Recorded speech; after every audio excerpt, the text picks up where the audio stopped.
I'm Marquise Wright, and I'm from Jacksonville, Florida, and I'm the owner of Mr. Wright Flooring.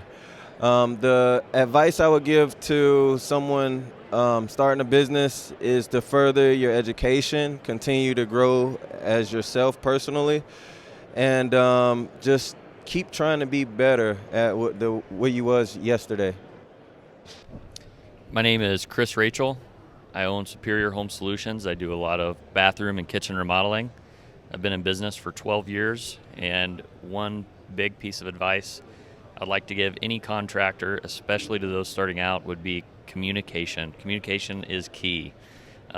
One thing we hear from a lot of clients is you don't hear back from the contractor after they send you a bid. Well, it's not their job to follow up with you, it's your job to follow up with them.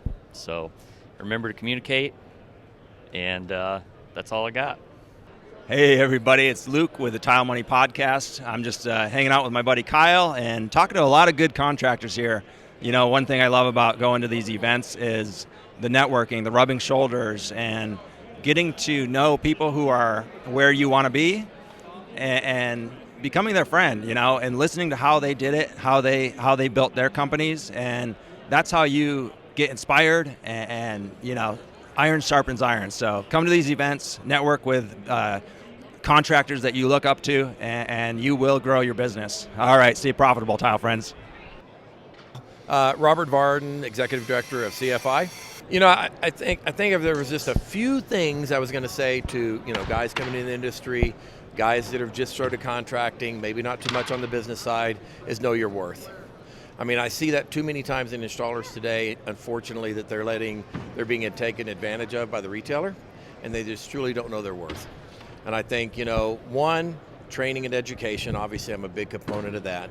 Train yourself, educate yourself, make your worth more, and then go out and sell that worth, if that makes any sense.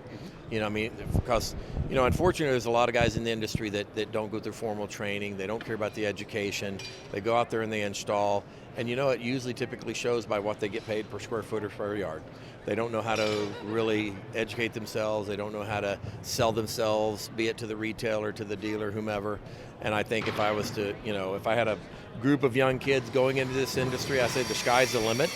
Right now, installers have more of an opportunity than they've ever had in my 40 years of being in the installation business. If they know how to sell themselves, market themselves, they know their worth, I think the sky's the limit for these guys.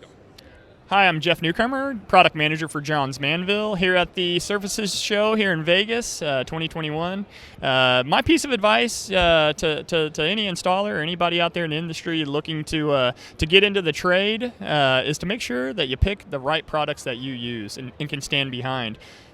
There's so many new products out there that are waterproof, that can really make your installation time a lot quicker than it used to be. Cut it in half, eliminate a bunch of steps, but also be able to stand behind it and know that you put a really good quality product in your customer's house, and really get familiar with that product after each installation that you have. So my biggest piece of advice is you're going to lean on those products, pick the right products out there, don't pick the cheapest products that are available, and when I say don't pick the cheapest, I mean, you know, there are products out there with costs that are a little bit better than they used to be. Maybe they were expensive years ago, but now today they aren't as much. But go with the product out there that really is going to get you in and out of a job quick, but also get the job done and can last for a long time. And that's really it. Make good decisions on what you're using.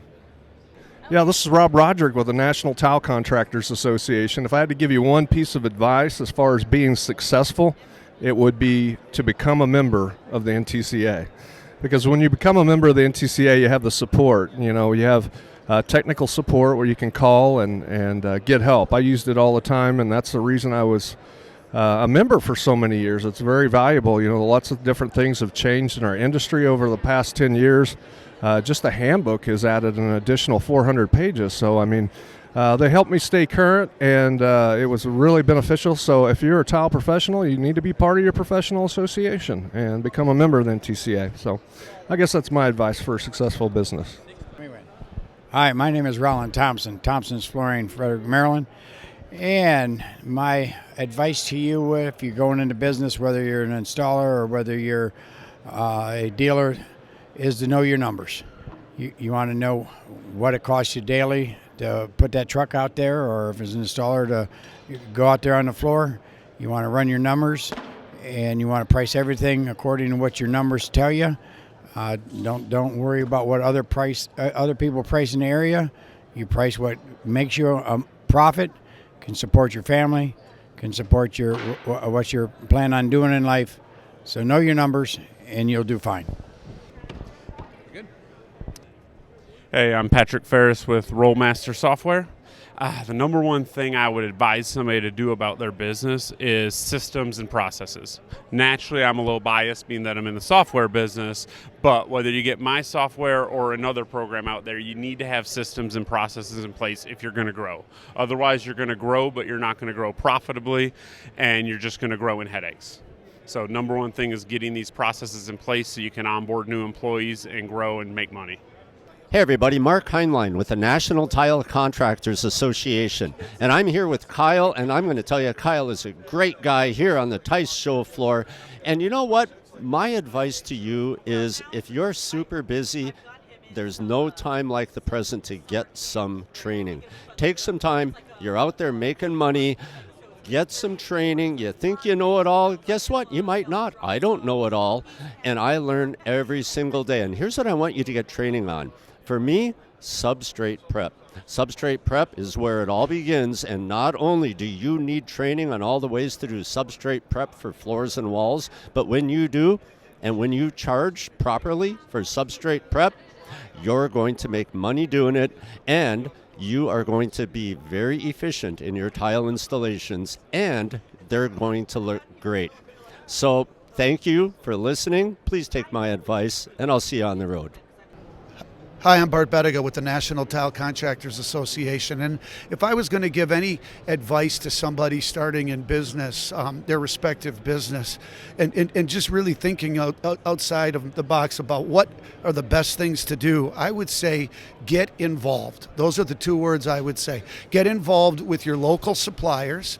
Get involved with your customers. If your customers are builders or remodelers or designers, get involved. Find out how you can maybe do a talk about your product line and get involved in your respective community. And on top of that, I would also advise you to get involved nationally. Get involved in organizations like the National Tile Contractors Association. It could be the Wood Flooring Association or other groups like that. So my advice, get involved in your community, get involved with your suppliers, get involved with your customers, and get involved with your industry. Hi, my name is Dave Gardner with Installation Services out of, I guess now Clinton Township, Michigan, the Detroit market. Best business advice I give to somebody getting into business. Simple. Under promise, over perform. If you're gonna build a business in the service industry around service, make sure you perform that service.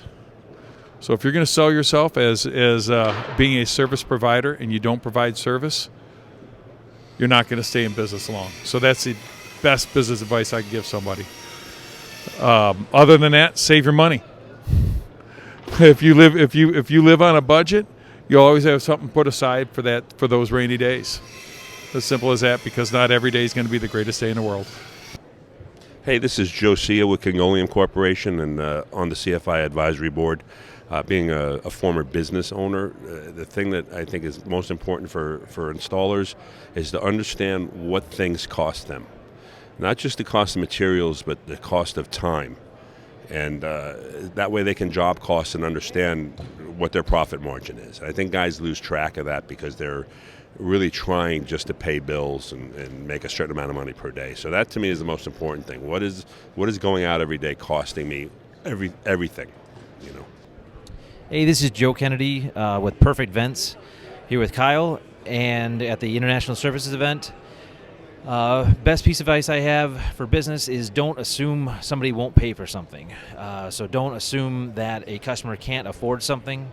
Let them be the ones to tell you no or yes. If you go into it with a preconception of I know they won't buy this, they won't pay for this, then you're pretty well assured they won't, because you've already made up the mind for them, because you're not going to present it to them with as much enthusiasm as you would if you went into it with an open mind, assuming that, hey, they can afford this, they are putting the money into whatever they're doing, and they're willing to pay the extra for some sort of custom add-on to it, or just in general they might upgrade to another thing that if you don't present it to them properly, they'll never take advantage of that. And in general, if you're selling a more expensive product or you're selling add-ons to it, you can put more profit into your bottom line, which is the goal that you're trying to accomplish. They get a nicer floor, you're making more money on the project, and so all in all, you're able to put more of your time and effort into that individual product and project and get more of a return out of it for you and the customer. All right, this is Dwayne Prue with Prue Flooring, certified installer and trainer, number 8883. I've been asked what exactly made me successful in business. Well, it all started by marrying a woman with 4 kids, so I had to figure out how to make more money. That being said, I really got into becoming bigger, running more crews with the mentorship. When I first started out, met guys like Jim Walker, Ed Burrell, that let me know it's okay to be a carpet installer, but learn the best techniques and the best methods. I met them back in about 1992 at a singing demonstration where I learned row finding and row cutting. Everybody laughed at me, thought I was crazy for using it, but I stuck with it. It wasn't long that it showed that everybody else, I was doing it better than they were. So learning the best techniques, being the best in the area that you can be, and being real with yourself about that. A lot of times we can lie to ourselves and tell us that we're really good at what we do, but until you get around some of the other people that are the best, you just think you're the best and you're really probably not. So find good mentors that will push you, show you the way, show you where you are failing, where you're making mistakes, and be smart enough to learn from those mistakes and correct them, fix them, and move forward. My name is Todd, and I'm the CEO at FloorForce. We do websites and digital marketing for the flooring industry. So my biggest piece of business advice is really 2 things. 1, always ask for the sale. It's a very common practice for people to do marketing and talk to their customers, but they always forget to actually ask for the sale or ask for the business. So never be afraid to actually ask for the business and say, what will it take to close this deal? When you ask a customer that, they actually do give you an answer most of the time. So that's the first thing. Don't be afraid to actually ask for the sale. And the second thing is, you can just outwork everyone, right? A lot of people that I work with today aren't the smartest people. I'm not the smartest person, but you could always just outwork your competition.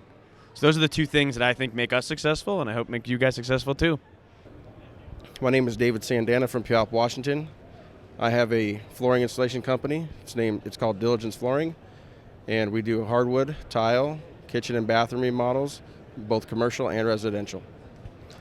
One piece of advice I would give to anybody starting out a business is to get education early, get tied up with good people, and never cut corners.